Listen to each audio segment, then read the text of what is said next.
इसके बारे में जो पुरानी वीडियो में मैं बता रहा था, इसके ये पार्ट 2 है एक तरह से इस वीडियो का कंटिन्यूइंग में। अब देखो क्या है, सोर्सेज में ना सबसे पहले मैं बताऊंगा कि अगर किसी को सोर्स देखना है तो 2 तरीके हो सकते हैं सोर्स को देखने के। एक तो सोर्स ये हो सकता है कि वो एक ही कोई सोर्स ऐसा उठाए जिसमें सारे टॉपिक्स कवर्ड हैं। सारे टॉपिक्स कवर्ड है मतलब polity, governance, social justice and IR. देखो इसमें एक बार में GS2 हो जाएगा आपका। इसमें कुछ फ़ायदे भी हैं, कुछ नुकसान भी है। अब दूसरा तरीका ये हो सकता है कि हर टॉपिक के लिए बेस्ट कंटेंट देखे। तो पहला जो तरीका होता है ना, मैं बताऊंगा। पहला तरीका इज़ लाइक, जैसे आप कभी पहले जो खाना होता था ना पंगत वाला, पंगत में क्या होता था कि you have to sit and one person will serve you food. तो अब आपको उस थाली में जो खाना आएगा you have to eat it. But फ़ायदा क्या होता था कि आपको खुद से मेहनत नहीं करनी। तो आपने जो अपने एफ़र्ट्स है ना, अपने एफ़र्ट्स को आउटसोर्स कर दिया, तो ये फ़ायदा है। तो वैसे ही अगर कोई बंदा यहाँ पे शून्य, फॉर एग्जांपल शून्य का GS2 का मटेरियल लेता है, लोग वो भी लेते हैं और उससे स्कोर भी होता है। मतलब बहुत ज़्यादा अच्छा तो नहीं हो पाता क्योंकि आपको अपडेशन करना पड़ेगा, पर जो अपडेशन कर पाते हैं उनके लिए स्कोर अच्छा होता है। फ़ायदा ये है कि ऑर्गेनाइज है, एक जगह पे इंडेक्सिंग मिल जाती है। लेकिन और मतलब नीड फॉर, इसमें भी देखो ज़रूरत तो एक ये पड़ेगी कि आपको अपडेटेड कंटेंट की ज़रूरत पड़ेगी, क्योंकि क्या है, अपडेटेड कंटेंट कभी कभार नहीं होता, उसमें पुराना मिल जाता है और उस साल में काफ़ी चीज़ें नहीं हुई होती हैं। तो उस तरीके से आपको देखना पड़ेगा। लेकिन कॉन्स क्या है इसका कि ये बेस्ट कंटेंट नहीं है, it is not the best content. तो ये दिक्कत रहती है इसमें। अब आपको बेस्ट कंटेंट नहीं है तो इसका मतलब आपको मेहनत करनी पड़ेगी थोड़ा इसमें अपडेट करने में कुछ कुछ टॉपिक्स। बट ऐसा नहीं कि पूरा ही करना पड़ेगा, बट हाँ, updation is needed, updation is needed. देखो मेहनत क्यों लगती है, क्योंकि आपको अगर अच्छा कंटेंट चाहिए, आधे मार्क्स बढ़ाने, तो अच्छा चाहिए। अब दूसरा तरीका क्या होता है कि बेस्ट ऑफ ऑल टॉपिक्स कैसे मिलेगा, कि जैसे अलग अलग सोर्सेज आपने देखे वो बफे टाइप करा, कि भाई आपको पॉलिटी जहाँ से अच्छी लग रही थी, फॉर एग्जांपल प्रहार, प्रहार प्रहार की जो पॉलिटी का मटेरियल होता है आपने वो लगा लिया। प्लस विज़न, विज़न में मैं आपको दिखा दूंगा कि विज़न में ना GS2 का अगर आप ऐसे डालोगे फ्री UPSC मटेरियल, जो सेल्फ स्टडी करते हैं ना, फॉर एग्जांपल मैंने सेल्फ स्टडी करती है GS की, तो फ्री UPSC मटेरियल में आपको GS2 का ना पूरा कंटेंट विज़न का मिल जाएगा।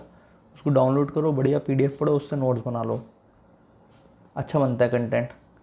तो मेरे ख्याल से प्रहार की पॉलिटी, दूसरा विज़न IAS का मटेरियल, तीसरा अगर किसी को जाना है तो एक एम्पुरी सर हैं, उनके पॉलिटी एंड गवर्नेंस के नोट्स हैं, काफ़ी फेमस हैं, लोग पढ़ते हैं, पर बहुत ज़्यादा बल्कि टाइप है, 400 पेज या 500 पेज के हैं लगभग।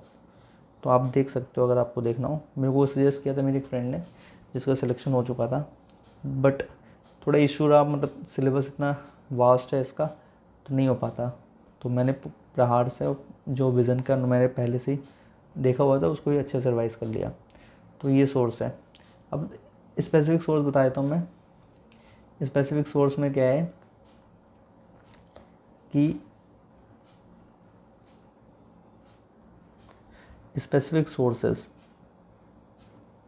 तो मेरे को जो लगता है कि अगर किसी को हर टॉपिक अलग अलग से देखना है तो गवर्नेंस में विज़न की PDF आप देख सकते हो, विज़न IAS का अच्छा मटेरियल है।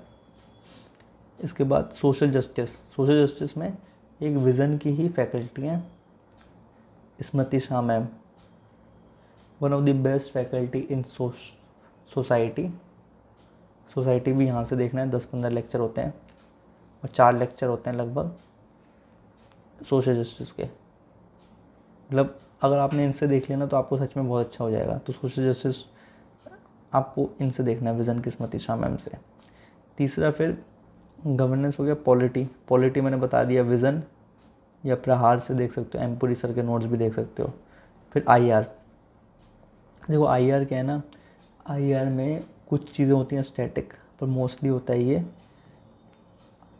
करंट पे बेस्ड। तो करंट पे जो स्टैटिक है वो आपका, आप उसके लिए ना ऐसा करना, विज़न का मटेरियल देख लेना, विज़न IS का। और जो करंट अफेयर्स है वो भी आप या तो प्रहार से देख सकते हो या देख सकते हो विज़न का मटेरियल। विज़न इसलिए बता रहा हूँ क्योंकि फ्रीली अवेलेबल होता है, तो जिसको जो सेल्फ प्रिपरेशन कर रहा है ना उसके लिए ये सब स्ट्रेटजी है। बाकी जो कोचिंग वोचिंग कर रहा है तो तब भी उसको भी मेहनत तो करनी पड़ती है, क्योंकि यूपीएससी का सिलेबस ऐसा नहीं होता जो कोई रोट लर्निंग से पढ़ा दे, जो कोई स्पून फीडिंग से पढ़ा दे। आप खुद ही मेहनत करनी पड़ेगी। तो इस तरीके से हमारा नोट्स सोर्सेज वाला चीज़ कंप्लीट हुई।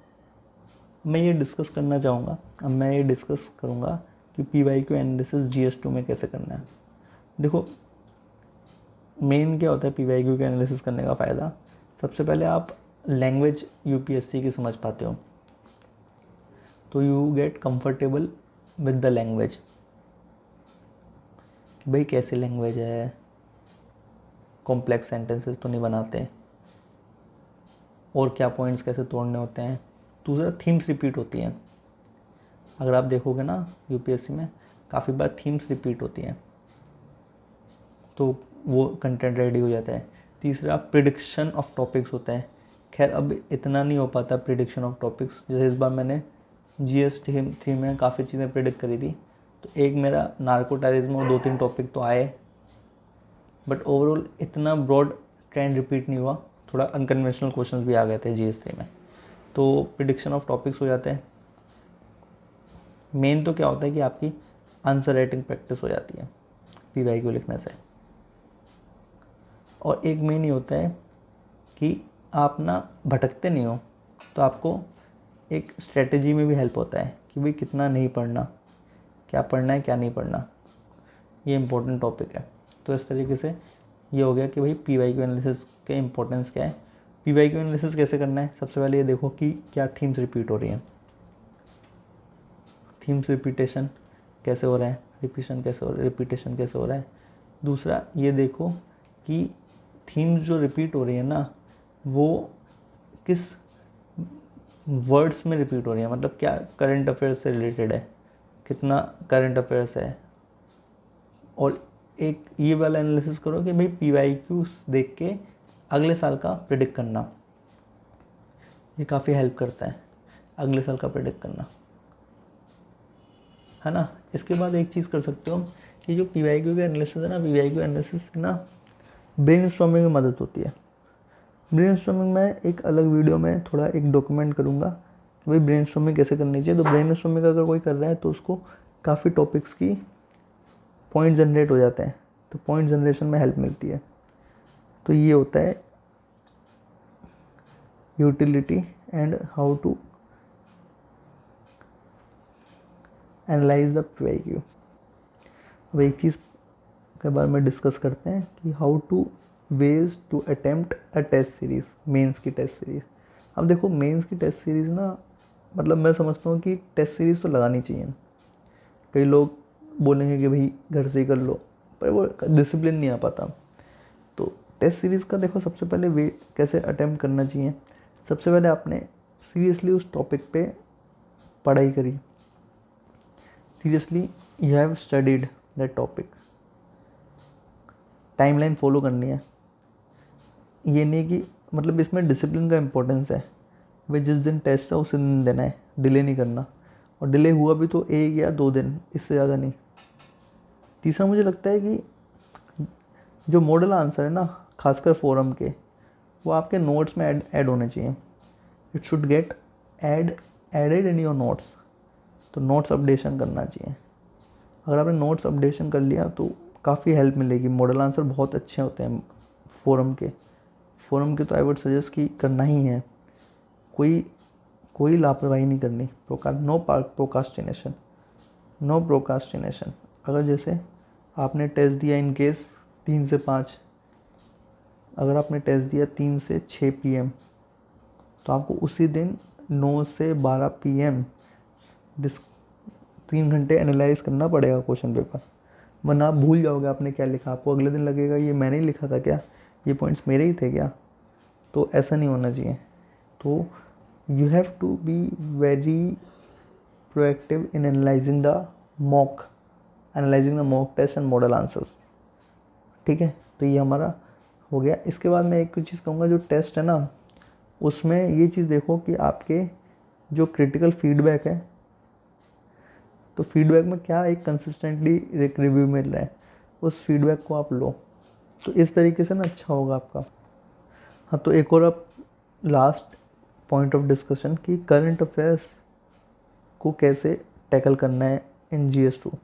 देखो करंट अफेयर्स ना मैं रिकमेंड करूँगा कि न्यूज़पेपर आपको पढ़ना ही है, न्यूज़पेपर आपको पढ़ना ही है, बिकॉज गवर्नेंस के क्वेश्चंस कई न्यूज़पेपर से आते हैं और पॉलिटी के क्वेश्चंस में भी हेल्प होती है। जो इंडियन एक्सप्रेस का एक्सप्लेन वर्जन पेज है ना, काफ़ी अच्छा है, काफ़ी अच्छा है। इससे कई बार प्रीलिम्स के क्वेश्चंस फंसते हैं और मेंस के क्वेश्चन भी फंसते हैं, तो आपको ये देखना ही है। और ये GS2 में हेल्प करेगा आपको एग्जांपल्स देने में, और GS4 में एग्जांपल देने में काम आएगा। जैसे फॉर एग्जांपल CBI की कोई न्यूज़ आई कि CBI ने अभी मूडा स्कैम में कर रहा है जांच, तो आपको ये एग्जांपल में लिखना है कि CBI वर्किंग इन मूडा स्कैम, जब CBI का क्वेश्चन है। तो इस तरीके से ना आपको करंट अफेयर्स को लिंक करना है अपनी प्रिपरेशन में। तो करंट अफेयर्स अगर लिंक होते हैं ना, तो आंसर में हर क्वेश्चन में आधा मार्क्स मान लो कि बढ़ेगा।